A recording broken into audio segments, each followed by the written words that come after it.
Lecture du livre du prophète Jérémie, chapitre 13, les 11 premiers versets. Ainsi m'a parlé le Seigneur.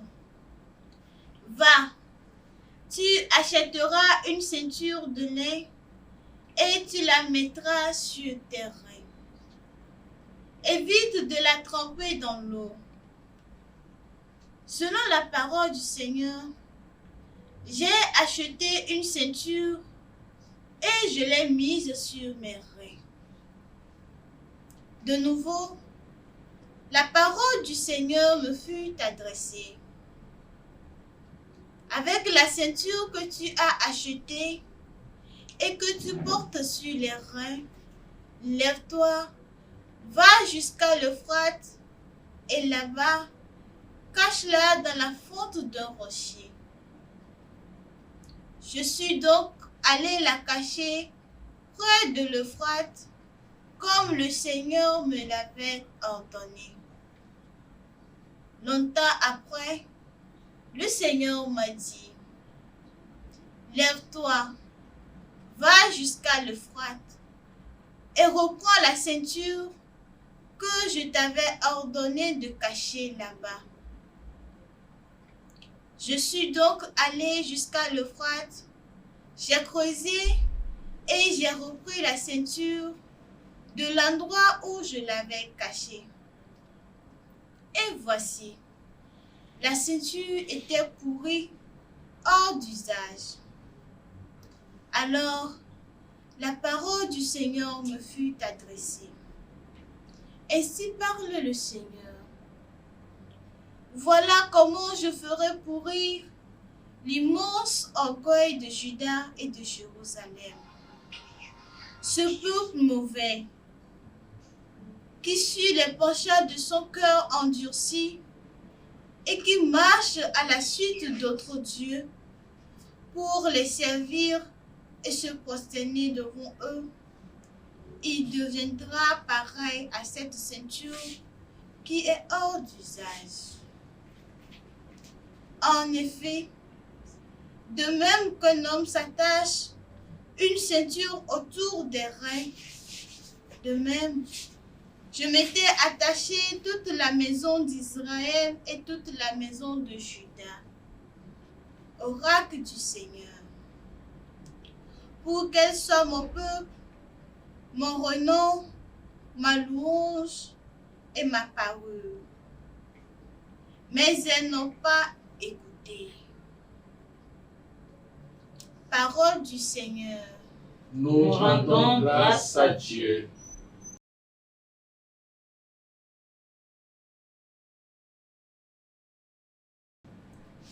Le Dieu qui t'a engendré, tu l'oublies. Le Dieu qui t'a engendré, tu l'oublies. Tu dédaignes le rocher qui t'a mis au monde. Le Dieu qui t'a engendré, tu l'oublies. Le Seigneur l'a vu, il réprouve ses fils et ses filles qui l'ont exaspéré. Le Dieu qui t'a engendré, tu l'oublies. Il dit, je vais leur cacher ma face et je verrai quel sera leur avenir. Oui, c'est une agace pervertie, ce sont des enfants sans foi. Le Dieu qui t'a engendré, tu l'oublies. Eux m'ont rendu jaloux par un Dieu qui n'est pas Dieu. Exaspérés par leur vaine idole, moi, je vais les rendre jaloux par un peuple qui n'est pas un peuple, les exaspérés par une nation stupide. Le Dieu qui t'a engendré, tu l'oublies. Acclamation de l'Évangile. Le Père a voulu nous engendrer par la parole de vérité pour faire de nous comme des prémices de ses créatures.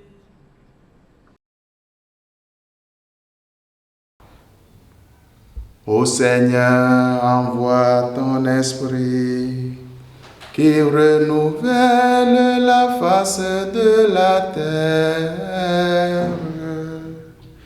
De l'évangile de Jésus-Christ selon saint Matthieu, au chapitre 13, versets 31 à 35. En ce temps-là, Jésus proposa aux foules une autre parabole.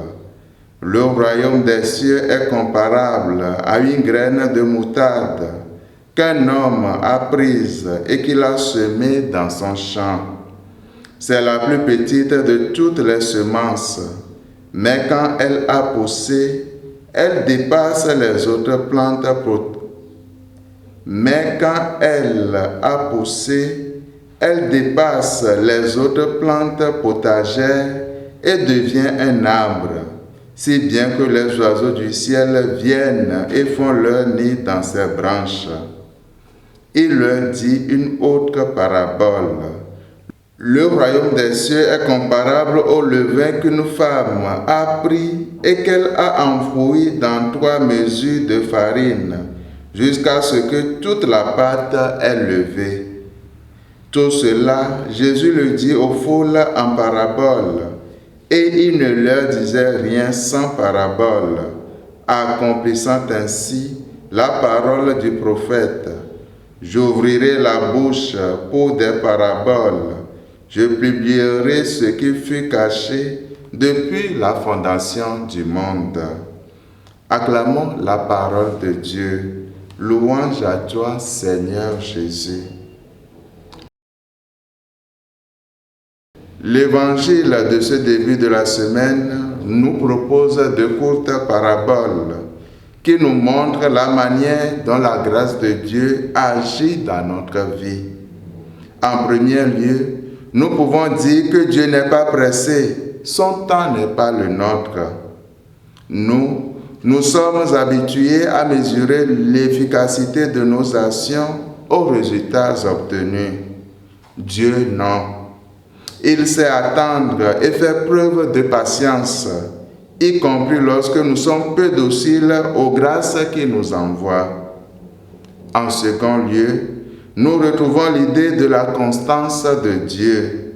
Frères et sœurs, œuvrons pour que la grâce de Dieu soit présente dans l'ensemble de nos activités. Ainsi, si nous sommes dociles, Dieu pourra mener à bien son œuvre de sanctification dans notre âme et sanctifier aussi le milieu où nous évoluons. Que Sainte Marthe, dont nous faisons mémoire aujourd'hui, nous y aide. Amen. Et que Dieu Tout-Puissant vous bénisse et vous garde, le Père et le Fils et le Saint-Esprit. Amen.